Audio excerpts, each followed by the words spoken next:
Netflix took a big loss, according to Wall Street. Over 27% down, a loss in revenue and subscribers, mainly in Russia and the United States. The war, I get it, that makes sense. United States, the pandemic is kind of like in our rear view mirror. People are going back to work. So when people are staying home, making babies, getting fat, they was watching Netflix. And Netflix had the perfect combination. You can binge watch. And when Disney Plus was getting started, you had HBO Max getting started, Apple TV. They were in their infancy stage, right? Well, Netflix was the motherlode ship. It was the enterprise, blowing everybody out the water. It got to the point, they were the first ones way back in the day that got Will Smith to do that movie. Yeah, the first big name star, Will Smith, came to Netflix, did that buddy cop movie with the alien guy. I'm like, this is interesting. Netflix don't have the best reputation for great content, but they got some great content. They got The Witcher, Stranger Things. They got a lot of great shows, but the formula of binge watching, no one's talking about it after 72 hours. Whereas Disney, hey, face it, the book of Boba Fett was horrible. But it had enough episodes to last for 2 months of conversation on YouTube. And a lot of you folks need that content to talk about weekly to keep your channels up and going. I get it. Apple, their channel, brand new. Not a lot of content, but it's quality content. They just won the Oscar. That's the difference. And now, plus, Netflix raised their prices. Not only that, the little free sharing your account with people, they putting the end to that. So people are like, I can't get it for free. I ain't watching Netflix. I don't need it. It's kind of like cable gotten real expensive, just like DirecTV got real expensive. Netflix now is probably one of the most expensive ones besides HBO Max, I believe. But HBO Max catalog, to me, is the best of all streaming services. It's WB.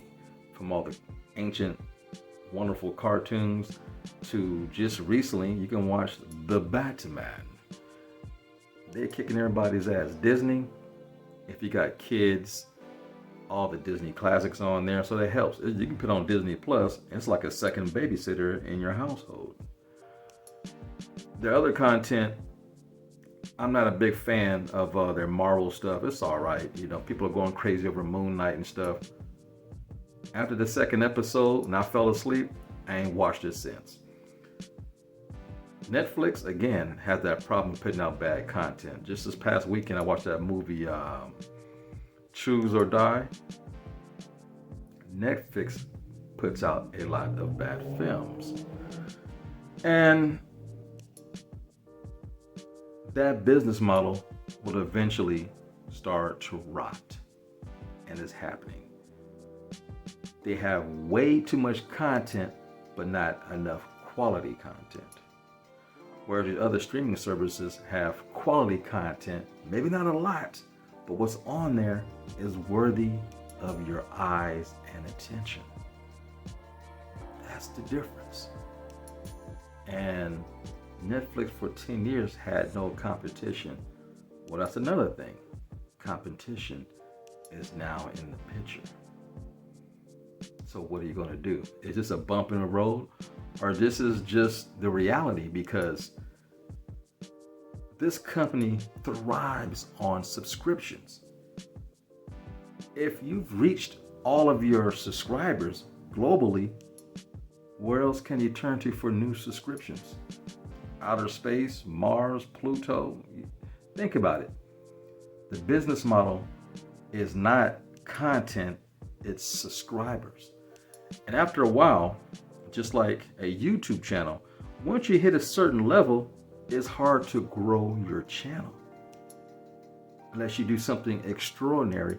But if you do, you got to keep doing extraordinary things to keep the subscribers coming back for them to tell other people about your content. There lies the growth, and there lies the problem. You can only have so many subscribers until you reached your limit. And then the job is then to keep those subscribed, their attention, so they stay subscribed and you keep making money. So that's where Netflix is at now. They hit their peak growth. I still love it, but from a content creator who thrives on reviews, Netflix is not the best model. The other streaming services are, because week to week to week, a lot of these YouTubers have something to talk about. With Netflix, you're one and done, and your review is over. Then you have to jump to like doing a spoiler review, or some of you guys do rankings and stuff, you know. But it's interesting. It's business. It is what it is. You know, it's hard to sustain a level of entertainment that's profitable. These streaming services have become miniature studios like Hollywood. So remember when Hollywood was struggling? Well, the streaming services were thriving. Now that the pandemic, like I said, is in our rearview window, Hollywood is starting to strive again. And now you're going to see streaming services start to suffer because people are going to start saving that money and use it to spend it to go out the house and do something productive towards entertainment instead of sitting on your ass watching TV all day. Very interesting. When the news broke, I was surprised. But once I started thinking about it and breaking it down succinctly, what's going on, it's not surprising at all. Damn. Business is a bitch. Peace. To the next episode. Fade to black.